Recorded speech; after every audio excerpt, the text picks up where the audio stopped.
This episode of the Cascadian Beer Podcast has been made possible by the BC Ale Trail. Arrive thirsty, leave inspired at bcaletrail.ca.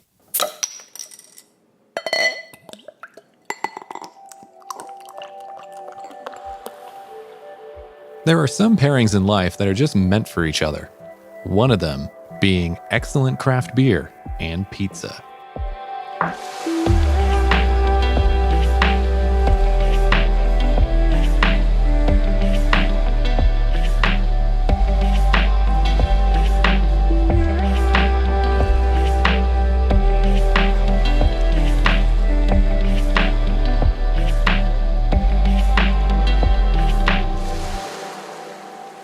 Welcome to the Cascadian Beer Podcast. My name's Aaron and I'm a Cascadian. I have a background in radio and television broadcasting. I'm a music producer and I have a passion for beer. I don't consider myself an expert in beer by any means, but I do enjoy and respect the craft and the passion of these brewmasters. I want to learn from these pioneers and what sets them apart from the rest and why they choose to call Cascadia their home. Cascadia is a bioregion in the Pacific Northwest on the North American continent. It is made up of the U.S. states of Washington and Oregon, as well as the Canadian province of British Columbia. In this podcast series, I'll be profiling the unique breweries of Cascadia, a region that has a strong presence on the international beer scene. Today, I'm in North Vancouver, BC. Hearthstone Brewery is where Darren and George brew up some innovative craft beers. Pairing perfectly with this brewery is their Tap and Farno restaurant next door, which not only serves their brews fresh on tap, but also features some great pizzas made in their custom pizza oven. In a bit, I'll be speaking with George, their brewmaster, about their beers. But first, I sat down with Darren for the story behind Hearthstone Brewery. Darren Hollett, the brewery operations manager here at Hearthstone. And how did Hearthstone start? Hearthstone has been around for 3 years now. So October is our anniversary month. We've been in this space. We were originally just in the brewery and we took over the space from Red Truck Brewery.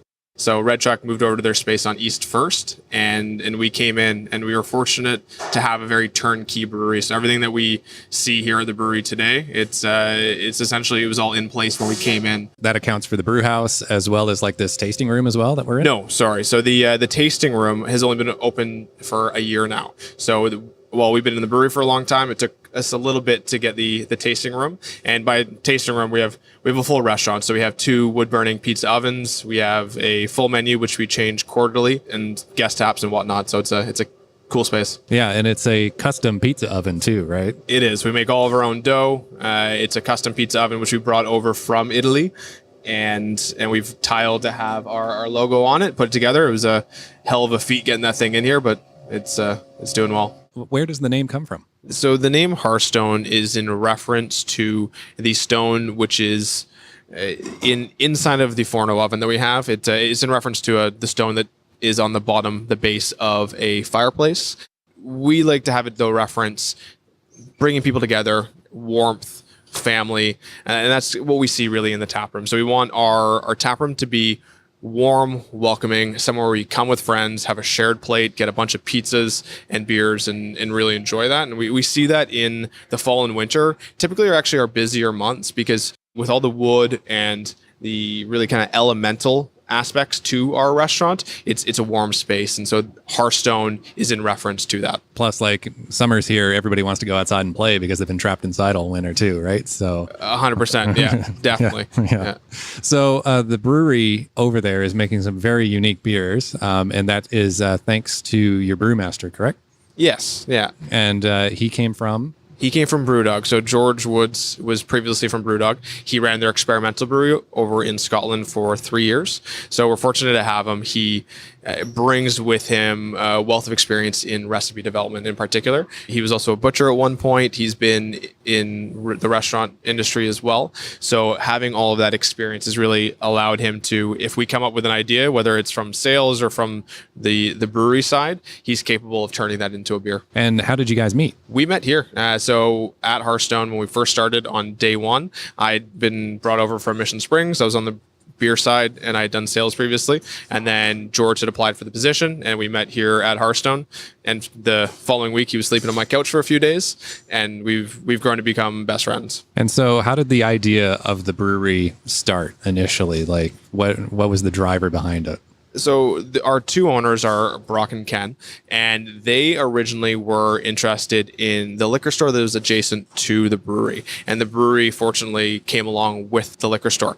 And being in Mission, they asked us there if we were interested in helping run the brewery and being a part of it. And of course, I tossed my name in the hat and was quite interested.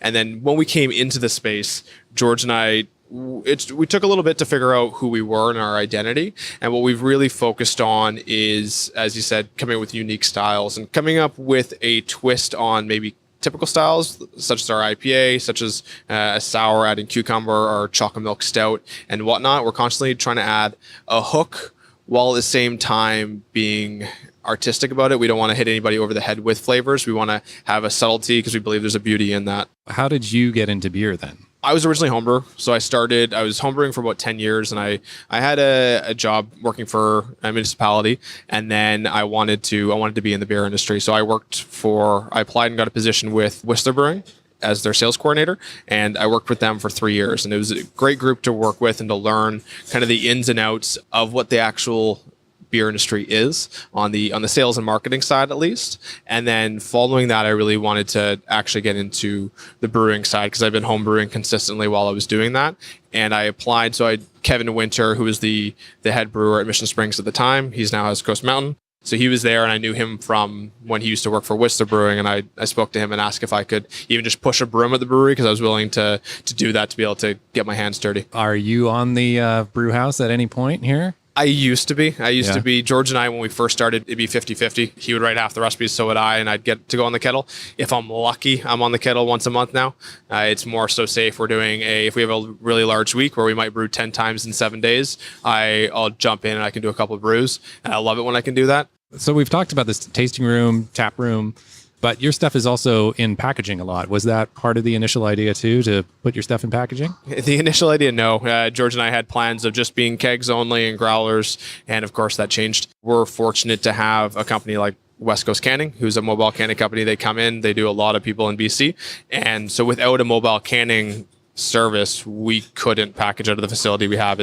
We're tight for space, as everybody is, but we don't have a single piece of footprint where we could add another tanks, let alone a bottling or packaging line. And plus a parking lot that surrounds you too, that you can't really exactly take over. Yeah. So we brought West Coast in probably maybe about a year into us brewing and started packaging with them. So we have all of our beer in cans, and it's been going super well. And what kind of growth have you seen from putting your beer in packaging? Oh, massive. I mean, if we want to talk specific numbers, we were doing 800 hectoliters in a year, and we're hoping to break 3,000 this year. So it's significant. I mean, and that's also, it's where your margins are. You want to be making your money off of your packaged product and then getting your beer onto people's lips with your keg product in pubs. So where does that reach go? Like, where's the furthest that you ship? We are a little bit in Alberta. We're going to be pushing that a little bit farther as well. We used to be in Korea. We are also going to be shipping some beer over to Taiwan in the next little bit, and we're on tap in China at a pub there that has some BC brews. All right. So if somebody was wanting to come here, experience this for the first time, what would be something that you would want them to leave with as an impression of you guys? So I'd want them to come in here, and first and foremost is service. So in the restaurant, we pride ourselves on making sure everybody's taken care of and educated as well. So if there's someone who's come in who's not necessarily a craft beer nerd, they may not know what they should expect from a cucumber sour or a New England IPA. So educating that consumer, and while we're making interesting things on the beer side, we're doing the same thing on the food side. So really experiencing a creative, unique offering on both the food and the beer side is what we'd be after. And we're fortunate where a lot of tap rooms are just that. They're a tap room, and they have, say, some pepperoni or some other snacks that you can have. We have a full restaurant, so you can have the full dining experience while you're here. And it's not that far away from Vancouver either. Like, we're in North Van, so. We are. And previous to this, I didn't know a lot about North Van. I know my wife and child and we live in North Van. We live just off of Lonsdale, and it's awesome. You're really close to the C-Bus. If you want to C-Bus over and jump into Gastown, you can. We're close to Lionsgate Bridge, the mountains, mountain biking, all the different things that come with that. It's easy to get up to Grouse as well. Exactly. Here, so, the North Shore is awesome. And we have 2 new breweries opening up. And so we'll be 7 breweries very soon. It's good. It's a good spot to be. And so who is inspiring you locally?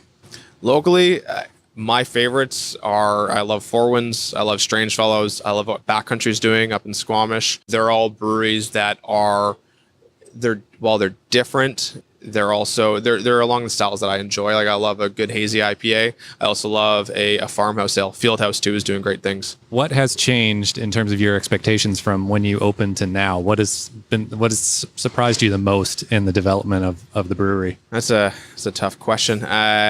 In terms of what has surprised me, I think really while at first we were guns blazing, just doing whatever we wanted in the sense of, and we still do. We're fortunate for that. Really stepping back and coming up with targeted plans as to what we're coming out with over the next half year, looking at trends and really taking into account what we hear from the sales reps on the ground. We know what we like, and but we need to adhere to what the public likes, and generally that is one and the same. But keeping a far better eye of the other as opposed to just ourselves. All right. Well, thank you so much. Thank you. Big thank you to Darren for his time.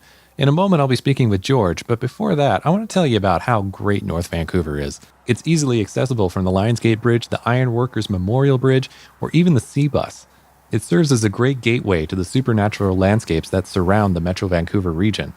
And of course, there are some great breweries to visit whether you're exploring the mountains or fancy a more relaxed approach to your weekend.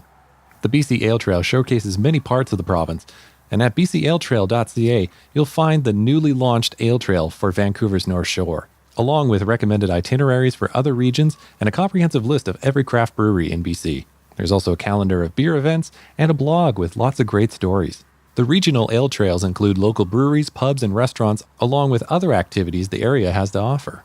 So whether you're planning a weekend trip or just being a tourist in your own backyard, let the BC Ale Trail guide you to your next craft beer adventure. Arrive thirsty, leave inspired at bcaletrail.ca. All right, now let's learn a little bit more about the beers that Hearthstone are making. And for that, I sat down with their brewmaster. George Woods. I'm the head brewer at Hearthstone Brewery. And how long have you been here? Hearthstone, since its conception in September 2014.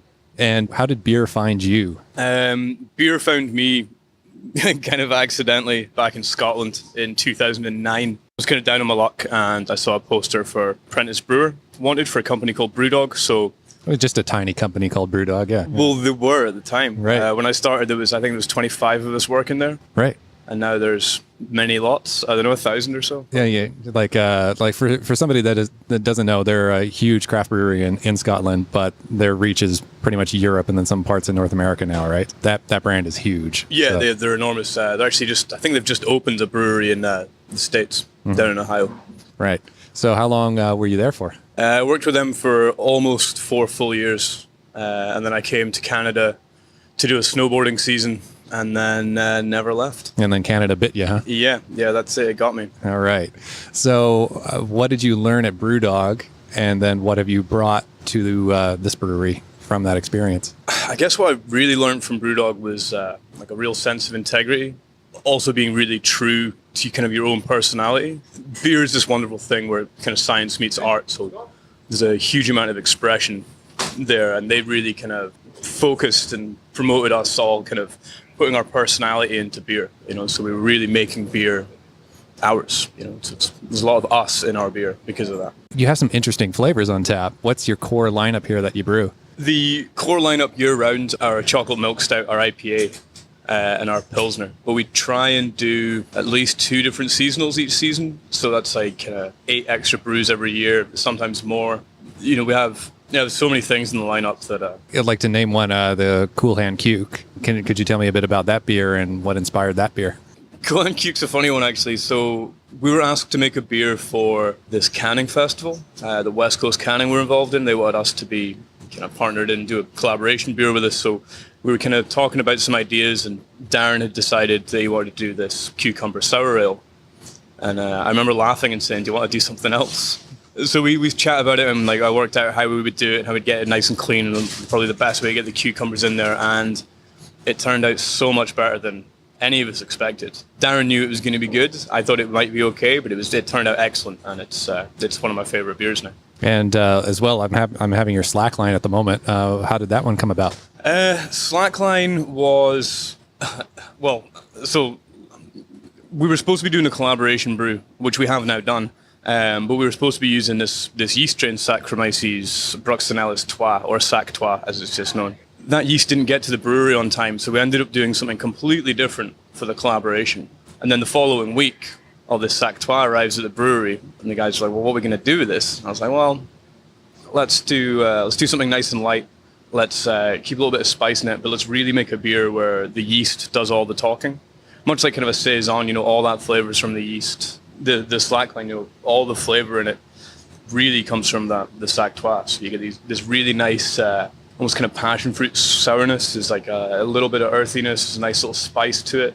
So with the addition of some hops and the addition of a small amount of juniper during the boil, those flavors are really there to help complement the flavors that come from the yeast. Right. And how's the reaction been? The reaction's been good. It's been a difficult one to get people to try because they immediately don't think they're interested in it.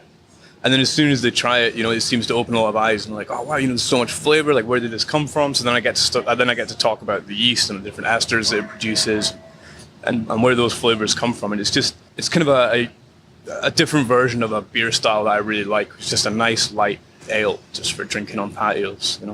And so how has production ramped up here since you started? Because it seems like you guys are almost canning every other day, like looking at your social media. Like how much beer is flowing out of here at the moment? Lots. Yeah, we're canning like every other week pretty much. Like I think it averages out to every 10, 12 days we're canning again. Volume has been crazy.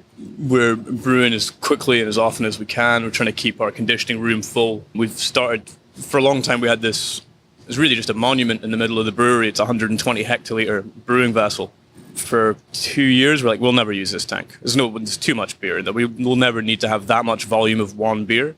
And now we're in 2017, and we're just flipping that thing over and over again. As soon as it's empty, we're filling it back up. So, yeah, production's ramped up way more than I kind of ever predicted that it would, especially in such a short period of time. Right.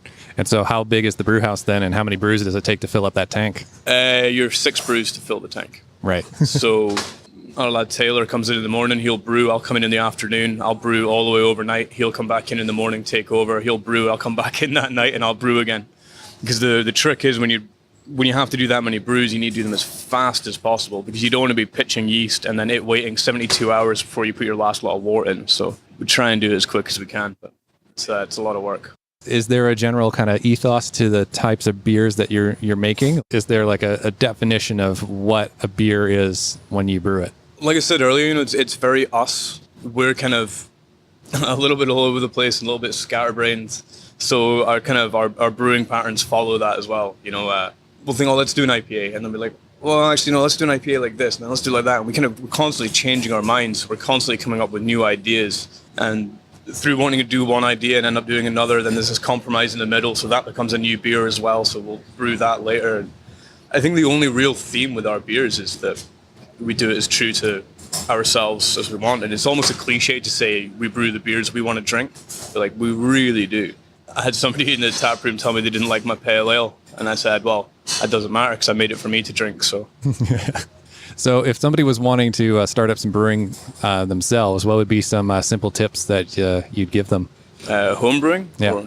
Home brewing, read Dan Palmer's How to Brew. Fantastic, really easily digestible, comprehensive guide to brewing. I'd advise people to always start with an extract kit because essentially making wort is easy. Turning wort into beer is where the trick is. So learn about fermentation first. Mashing in and boiling and all these things, they're fun. You really feel like you're doing something, but that bit's easy.